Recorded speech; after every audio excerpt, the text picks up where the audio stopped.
ETF index mutual funds నేర్చుకుని stock మార్కెట్లో రాణించాలనుకుంటున్నారా? వెంటనే ఈ నెంబర్కి కాల్ చేయండి. నమస్కారం, నేను మీ అడ్వకేట్ సంగీత. నిన్న ఒక విషయం అందరినీ కూడా ఎవరైతే కేసెస్ ఒక అడ్వకేట్ కి ఇచ్చారో ఇచ్చిన వెంటనే ఈ కేసు ఉంటుందా లేదా అని చెప్పేసి టెన్షన్ లో ఉన్నారు. ఎందుకంటే కొంతమందిని ఒక 9 మంది అడ్వకేట్స్ ని బార్ కౌన్సిల్ రిమూవ్ చేసింది. వారి మెంబర్షిప్ అంతా కూడా క్యాన్సిల్ చేయడం జరిగింది. ఎందుకంటే వారు నకిలీ సర్టిఫికేట్స్ అంటే ఫేక్ సర్టిఫికేట్స్ తో వారు ఎన్రోల్మెంట్ చేసుకున్నారు అన్న ఎంక్వైరీ అంతా కూడా జరిగి వారు నిజంగానే సర్టిఫికేట్స్ అన్ని ఫేక్ గా సబ్మిట్ చేశారు. వీళ్ళు లాయర్ కిందికి రారు, వీళ్ళు కేసులు వాదించడానికి అర్హులు కారు అని చెప్పేసి వారి ఎన్రోల్మెంట్ అంతా కూడా రద్దు చేయడం జరిగింది. అసలు ఒక అడ్వకేట్ ని ఎంచుకునేటప్పుడు ఎలాంటి జాగ్రత్తలు తీసుకోవాలి, అసలు వారు అడ్వకేట్ అవునా కాదా అనేది ఎలా మీరు ఎవరైతే క్లయింట్ వెళ్తారో వాళ్ళు తెలుసుకోవాలి అంటే నేను కొన్ని పాయింట్స్ చెప్తాను. అవి మీరు ఎప్పుడైనా మీకున్న ప్రాబ్లంతో ఒక అడ్వకేట్ దగ్గరికి వెళ్ళినప్పుడు ఇవి ఉన్నావా లేవా అనేది ఒక్కసారి గ్రహించండి. ఫస్ట్ ఆఫ్ ఆల్ ఒక ఎవరైతే స్టూడెంట్గా ఉండి కాలేజ్లో జాయిన్ అయ్యి ఎల్ఎల్బి కంప్లీట్ చేసిన తర్వాత వారిని చదువుతున్నప్పుడు కానివ్వండి కంప్లీట్ అయిపోతే మాత్రమే లాయర్ అని అంటారు, అంతే, అడ్వకేట్ అని అనరప్పుడు. సో అతను ఏం చేశాడంటే ఆల్ ఇండియా లెవెల్లో ఒక ఎగ్జామ్ ఉంటుంది, AIBE all India bar council exam. ఆ ఎగ్జామ్లో క్వాలిఫై కూడా అవ్వాలి. అంటే అది ఇండియా వైడ్ ఇప్పుడు అన్ని స్టేట్స్లలో ఎవరైతే ఎల్ఎల్బి రాస్తారో వారందరికీ కూడా ఒక ఎగ్జామ్ కండక్ట్ చేస్తారు. ఆ ఎగ్జామ్లో క్వాలిఫై అయిన తర్వాత ఒక సర్టిఫికెట్, ఐడి కార్డు కూడా వస్తుంది. తర్వాత వాళ్ళు ఎన్రోల్మెంట్ చేసుకోవాల్సి ఉంటుంది. ఎప్పుడు ఒక 10 సంవత్సరాల క్రితం ముచ్చట ఇది. ఇప్పుడైతే అలా ఉండదు. ఇప్పుడు ఏంటంటే సర్టిఫికెట్ వెరిఫికేషన్ అవుతుంది. సర్టిఫికెట్ వెరిఫికేషన్ అయిపోయిన తర్వాత ఫస్ట్ ఎన్రోల్మెంట్ జరుగుతుంది. అంటే ఓతుకెళ్తారు. ఓతుకెళ్ళిన తర్వాత ఓత్ అంటే ప్రతిజ్ఞ, అంటే కొంతమందిని ఒక బ్యాచ్ ఆఫ్ పీపుల్ని పిలుస్తారు. పిలిచి ఎవరైతే ఆ ఇయర్లో కంప్లీట్ చేసుకుంటారో, ఇప్పుడు సపోజ్ ఈ 2024లో కొంతమంది కంప్లీట్ చేసేసుకున్నారు ఎల్ఎల్బి. కంప్లీట్ చేసుకున్న తర్వాత వారికి ఒక ఓతుని కండక్ట్ చేస్తారు. ఏ స్టేట్లో అయితే ఉంటుందో ఆ స్టేట్లో హైకోర్టులో ఒక టైం ఇచ్చేసి బార్ కౌన్సిల్ వాళ్ళు ఆ ఓతుని కండక్ట్ చేయడం జరుగుతుంది. చేసినప్పుడు వాళ్ళు అక్కడికి వచ్చేసి చెప్తారు, మేము న్యాయం పరంగానే పోరాడతాం, ఇలాంటివన్నీ చెప్పేసిన తర్వాత వారు సర్టిఫికేట్స్ అప్పుడు టీసీ ఒకటి, ఏ కాలేజ్లో వారు డిగ్రీ కంప్లీట్ చేశారో ఆ కాలేజ్ తరపు నుంచి టీసీ, అలాగే bonafide, marks memo and income certificate ఇవన్నీ కూడా సబ్మిట్ చేయాల్సి ఉంటుంది. అక్కడ వరకు వాళ్ళకి ఎన్రోల్మెంట్ అయిపోతుంది, అంతే. ఎన్రోల్మెంట్ అయిపోయి ఒక నెంబర్ వచ్చేస్తుంది.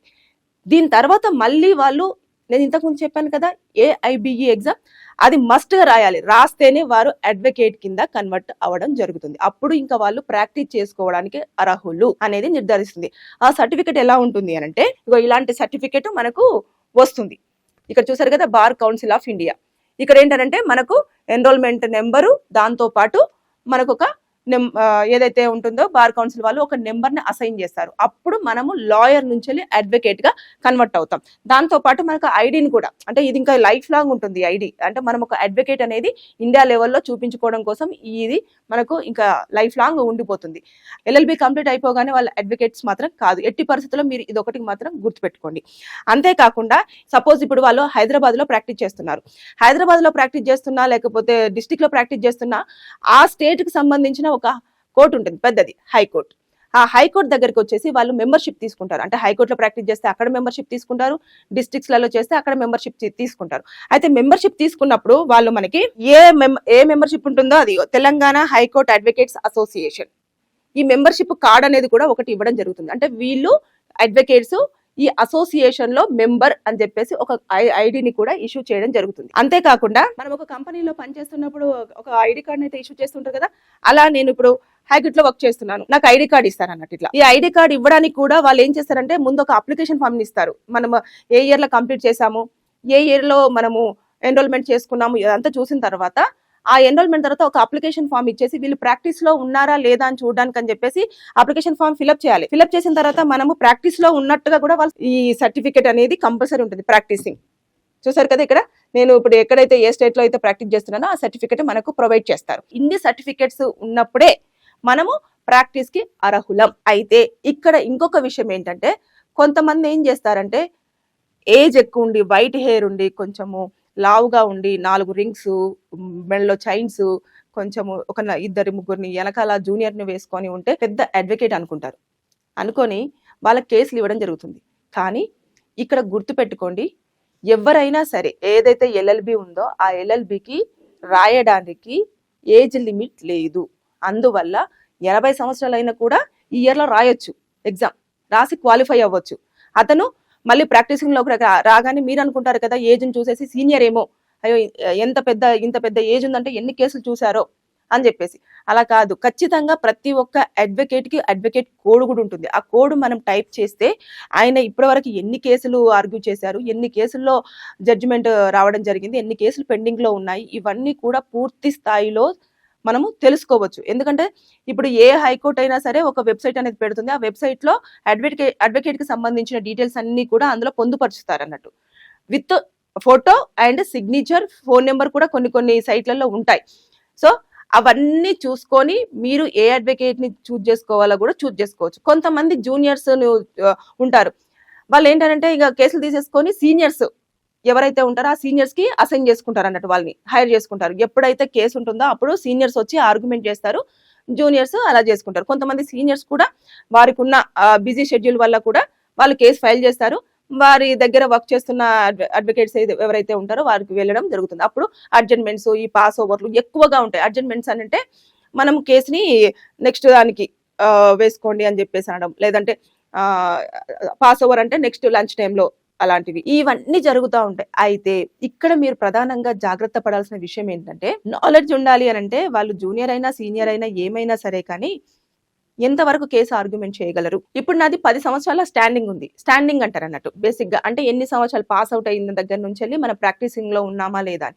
కొంతమంది ఏం చేస్తారంటే ఎల్ఐబి కంప్లీట్ చేసుకుంటారు, ఎన్రోల్మెంట్ అయిపోతారు, ఏఐబి కూడా క్వాలిఫై అవుతారు, కానీ ప్రాక్టీసింగ్ రారు. ఎందుకు అంటే ఇప్పుడు ఎందుకులే కొన్ని రోజుల తర్వాత మనం ప్రాక్టీస్ చేసుకుందాము అన్న నేపథ్యంలో వాళ్ళు వదిలేయడం జరుగుతుంది. కొంతమంది వెంటనే ఎన్రోల్మెంట్ అయిపోయిన వెంటనే ఒక ఆఫీస్ ఓపెన్ చేసేసి వాళ్ళు కేసులు తీసేసుకొని నాకు ఓన్ ఆఫీస్ ఉంది, మీరు వచ్చి కలవండి, నేను మీ కేసులో ఆర్గ్యుమెంట్ చేస్తాను అని చెప్పేసి అంటారు. ఇలా కాకుండా మీరు ఎప్పుడైనా సరే అడ్వకేట్కు ఎంత స్టాండింగ్ ఉంది, ఎన్ని సంవత్సరాలు అవుతుంది, అతను ప్రాక్టీసింగ్లో ఉండబట్టి అతను కానివ్వండి, లేడీ అడ్వకేట్ కానివ్వండి, జెంట్ అడ్వకేట్ కానివ్వండి, వాళ్ళు ఇప్పటివరకు ఎన్ని కేసులు ఆర్గ్యుమెంట్ చేశారు, ఎన్ని కేసులలో వారు సక్సెస్ అయ్యారు, వాళ్ళు ఏ కేసులు ఎక్కువగా ఆర్గ్యుమెంట్ చేయగలరు అనేది. ప్రతి అడ్వకేటు ఏ కేసులైనా కూడా తీసుకోవడానికి అర్హులే. ఎక్కడైనా ఇండియా లెవెల్లో ఎక్కడైనా సరే ఆర్గ్యుమెంట్ చేయడానికి కూడా అర్హులే. కానీ ఒక్కొక్క అడ్వకేటు ఒక్కొక్క దాంట్లో చాలా ఎక్స్పీరియన్స్ అయి ఉంటారు. కొంతమంది ఫ్యామిలీ ఇష్యూస్లలో ఎక్కువగా తొందరగా కేసులను ఆర్గ్యుమెంట్ చేయడం కానివ్వండి, వాళ్ళు తొందరగా జడ్జిమెంట్ తీసుకురావడం కానివ్వండి, ఇలాంటివి చేస్తారు. కొంతమంది సివిల్ కేసులలో ఉంటారు, కొంతమంది క్రిమినల్ కేసులో ఉంటారు. ఇలా వాళ్ళు ఎందులో ప్రావీణ్యం సంపాదించిన వారు అనేది తెలుసుకోండి ఫస్ట్. అలాగే ఆఫీసు పెట్టినప్పుడు వారి దగ్గర ఎన్ని కేసులు ఉన్నాయి ఏంటి ఇవన్నీ కూడా తెలుసుకోండి. మీరు అనొచ్చు, అడ్వకేట్స్ అడిగితే చెప్తారా మేడం, మీరు కూడా అడ్వకేట్ అయ్యి అలా మాట్లాడుతున్నారు అని మీరు అనుకోవచ్చు. కరెక్టే, చెప్పకపోవచ్చు. కానీ ఇప్పుడు వారు ఎక్కడ ప్రాక్టీస్ చేస్తున్నారో అక్కడికి వచ్చేసి, ఇప్పుడు నేను ఒక కోర్టులో పనిచేస్తున్నాను అనుకోండి, అక్కడికి వెళ్ళేసి పలానా సంగీత గారు నిజంగానే కోర్టులో ప్రాక్టీసింగ్లో ఉన్నారా లేదా అని చెప్పేసి మీరు ఎంక్వైరీ చేస్తే ఈజీగా తెలిసిపోతుంది. ఎందుకంటే మనం రెగ్యులర్గా ప్రాక్టీస్లో ఉన్నాం అనుకోండి, వాళ్ళకి కనిపిస్తాము, మాట్లాడతాము, మన కేసులు రొటీన్గా ఉంటూనే ఉంటాయి. ఎందుకంటే ఎవ్రీ మంత్కి ఒకసారి హియరింగ్ పడుతూనే ఉంటుంది. ఒకసారి 15 డేస్కి పడవచ్చు, లేదు అనుకుంటే 10 డేస్కే పడవచ్చు, 7 డేస్కే పడవచ్చు, ఇలాంటివి ఉంటాయి. కాబట్టి అలాంటి టైంలలో కోర్టుకు ఎప్పుడు విజిట్ అవుతుంటారు. రెగ్యులర్ ప్రాక్టీసింగ్ లో ఉన్న వాళ్ళని మీరు చూజ్ చేసుకోండి. కోర్టుకి అప్పుడప్పుడు వచ్చే వాళ్ళని చూజ్ చేసుకొని కేసులు డిలే అవుతున్నాయి, అడ్వకేట్స్ లేట్ చేస్తున్నారు అన్న స్టాంప్ వేయద్దు. ఈ 9 మందిని కూడా ఆ విధంగానే ఎప్పుడైనా సరే ఒక ప్రాబ్లం రాగానే మీరేం చేస్తారు, అడ్వకేట్స్ మీద ఎక్కడ కంప్లైంట్స్ ఇవ్వాలి, వాళ్ళే ఇంకా ఏం చేయలేరు కదా అని చెప్పేసి మీరు అనుకుంటారు. కాదు, బార్ కౌన్సిల్ అందుకే ఉంది. మీకు ఏదైనా అడ్వకేట్ త్రూ, ఈవెన్ నా త్రూ అయినా, నా క్లయింట్స్ అయినా, ఎవరైనా సరే మీకు కనుక ఏదైనా ప్రాబ్లం వస్తే బార్ కౌన్సిల్ కి వచ్చి, హైకోర్టు దగ్గర ఉంటుంది తెలంగాణ స్టేట్, ఏపీలో అయితేనేమో ఏపీలో ఉంటుంది, మీరు అక్కడికి వచ్చి ఇలా పలానా అడ్వకేట్ సంగీత రాణి అనే అడ్వకేటు, ఆవిడ ఐడి నెంబర్ ఇదండి, ఈవిడ వల్ల మాకు ఇబ్బందిగా ఉంది అని చెప్పేసి మీరు చెప్తే నా డీటెయిల్స్ అన్ని కూడా అక్కడ పొందుపరచబడి ఉంటాయి. సో అది చూసేసి నాకు కాల్ చేసి, అమ్మ ఇలా జరుగుతుందంట, మరి ఏంటి అని చెప్పేసి వారిద్దరిని పిలిచి చేస్తారు. లేదు అనుకుంటే మీరు సీక్రెట్ గా కూడా కంప్లైంట్ ఇవ్వాలంటే ఒక రిటర్న్ కంప్లైంట్ కనుక మీరు బార్ కౌన్సిల్ లో ఇచ్చేస్తే వారు బ్యాక్ ఎండ్ లో మొత్తం వెరిఫికేషన్ చేస్తారు. కౌన్సిల్ వాళ్ళు ఆ మొత్తం బ్యాక్ ఎండ్ లో వెరిఫికేషన్ చేసి అప్పుడు నిజమేనా కాదా అని చెప్పేసి అన్ని వివరాలు తెలుసుకోవడం జరుగుతుంది. అలా వచ్చిందే ఇలా 9 మంది ఫేక్ అడ్వకేట్స్ అని చెప్పేసి. అంటే దాదాపుగా నల్ల కోట్ వేసుకొని కోర్టులో చాలా మంది తిరుగుతూ ఉంటారు, అందరిని అడ్వకేట్స్ అని చెప్పేసి అనుకుంటారు. కానీ అందులో చదివే వాళ్ళు ఎవరు? కొంతమంది కోర్ట్ విజిటింగ్స్ కూడా వస్తూ ఉంటారు. అంటే స్టూడెంట్సే విజిటింగ్స్కి వస్తూ ఉంటారు. అంటే కేసులు ఎలా ఉంటాయి, ఎలా ఆర్గ్యుమెంట్స్ నడుస్తూ ఉంటాయి, కేసులను ఎలా ఒక అడ్వకేటు క్వశ్చన్ చేస్తుంటే ఇంకొక అడ్వకేట్ దాన్ని ఎలా క్రాస్ ఎగ్జామినేషన్ చేస్తున్నారు అనేది తెలుసుకోవడం కోసం ప్రాక్టికల్ గా కొంతమంది కోర్టుకు విజిట్ అవుతుంటారు. ఎప్పుడైనా సరే మనం ఆ కోర్సులో ఉన్నప్పుడు ఈ నల్ల కోట్ అనేది కంపల్సరీగా వేసుకుంటాం. అక్కడ డ్రెస్ కోడ్ కూడా చాలా డిఫరెంట్ గా ఉంటుంది. సో ఈ నేపథ్యంలో వాళ్ళు ఇప్పుడు 10 సంవత్సరాల నుంచి ప్రాక్టీసింగ్ లో ఉన్నారు. ఇప్పుడు వారి దగ్గర ఉన్న క్లయింట్స్ అనుకుంటారు మా కేసుల పరిస్థితి ఏంటి అని. సో మీరు టెన్షన్ పడద్దు. ఆ కేసు ఎవరి పేరు మీద ఉంది, అతని పేరు మీద ఉన్నా కూడా మిమ్మల్ని మీ కేసు ఎవరు ఆర్గ్యూ చేస్తున్నారు అనేది తెలుసుకోండి. ఆర్గ్యూ చేస్తున్న అడ్వకేట్ నెంబర్ మీ దగ్గర ఉంటే ఒకవేళ వారి దగ్గరికి వెళ్ళి సార్ మరి ఇప్పుడు మన కేసు ఏమవుతుంది అని చెప్పేసి కనుక్కునే ప్రయత్నం చేయండి. లేదు అనుకుంటే బార్ కౌన్సిల్ దగ్గరికి వెళ్ళేసి మీ ఎవరైతే ఈ 9 మంది అడ్వకేట్స్ ఫేక్ అని తేరిందో ఆ క్లయింట్స్ అందరూ కూడా వెళ్ళి ఏ కౌన్సిల్ దగ్గర నిల్చొని మీరు ఇది విషయం అని చెప్పి ఒక రిటర్న్ గా మీరు లెటర్ ఇచ్చారంటే మీ కేసులను ఏం చేయాలని వాళ్ళు పునరాలోచన చేయడం జరుగుతుంది. ఇలా మొత్తం ఒక 40% వరకు కూడా ఫేక్ అడ్వకేట్సే ఉంటారండి. అంటే చదువుతారు, ప్రాక్టీస్ ఉండదు, రెగ్యులర్ ప్రాక్టీస్ ఉండదు, ఏమీ ఉండదు. తర్వాత కొంతమంది ఊరికేనే సర్టిఫికేట్స్ కూడా కొంతమంది క్రియేట్ చేసుకుంటారు. గతంలో కూడా చాలా వరకు ఫేక్ అడ్వకేట్స్ అని చెప్పేసి రావడం జరిగింది. ఇప్పుడు సోషల్ మీడియా ఎక్కువగా మార్కెట్లో ఉంది కాబట్టి మీకు తొందరగా విషయాలన్నీ కన్వే అవుతున్నాయి. కానీ చాలా మంది క్లయింట్స్ కూడా ఒక పాస్ట్ 10 years బ్యాక్ కూడా ఇలాంటి ఇష్యూతో చాలా మంది ఫేస్ చేశారు. సో మీరు ఎప్పుడైనా సరే ఒక అడ్వకేట్ని ఎంచుకునేటప్పుడు చాలా జాగ్రత్తగా సర్టిఫికేట్స్ ఉన్నాయా లేదా, వారు నిజంగానే ప్రాక్టీసింగ్ లో ఉన్నారా, రెగ్యులర్ ప్రాక్టీసింగ్ లో ఉన్నారా లేదా అని చెప్పి చూసుకోండి. 5 సంవత్సరాలు కానివ్వండి, 3 సంవత్సరాలు కానివ్వండి, 2 సంవత్సరాలు కానివ్వండి స్టాండింగ్ లో ఉంటేనే అని అంటే వారికి ఎందుకంటే కేసుని ఎలా డీల్ చేయాలి, ఎలా ఫైలింగ్ చేసిన కేసుని వాళ్ళు డ్రాఫ్టింగ్ ముఖ్యం. ఆ డ్రాఫ్టింగ్ చేసిన కేసుని వాళ్ళు ఎలా ఆర్గ్యూ చేస్తారు, ఎలాంటి పాయింట్స్ తీసుకోవాలి, ఎలా అయితే మన కేసు గెలవగలుగుతాము అనేది ఉంటుంది. సో అడ్వకేట్ ని ఎంచుకోవడం ఇలా ఇన్ని ప్రాసెస్లు ఉన్నాయి. ఊరికేనే ఎవరో చెప్పారని చెప్పేసి అడ్వకేట్ మంచిగా ఆర్గ్యూ చేస్తారు అని కాకుండా మీ వేలో మీరు కూడా వెరిఫికేషన్ చేసుకొని అడ్వకేట్ మీ కేసు కరెక్ట్ ఫిట్ అవుతారా లేదా అనేది చూసుకున్న తర్వాతనే మీరు మీ కేసుని తీసుకెళ్లి వారి చేతిలో పెట్టండి. ఎందుకంటే అడ్వకేట్ ఫీజులు ఎంత అవుతాయో మీకు తెలుసు, నేను ప్రత్యేకంగా చెప్పనవసరం లేదు. ఎందుకంటే కోర్టు ఫీజులు ఉంటాయి, పేపర్ వర్క్ ఉంటుంది, డ్రాఫ్టింగ్ చేయడానికి ఖర్చు అవుతుంది, ఇలాంటివన్నీ ఉంటాయి. కాబట్టి మనం ఎక్కువగా పెద్ద మొత్తంలో ఖర్చు పెడుతున్నప్పుడు మనం ఎంక్వైరీ చేయడంలో తప్పేమీ లేదు. సో ఇంకా ఇలాంటి అడ్వకేట్స్ ఉండొచ్చు, లేరని కూడా నేను చెప్పలేను. కాకపోతే మీరు ఇవన్నీ వెరిఫికేషన్ చేసుకొని ఒక స్టెప్ తీసుకుంటే అన్ని రకాలుగా బాగుంటుందని నేను కోరుకుంటున్నాను. Thank you.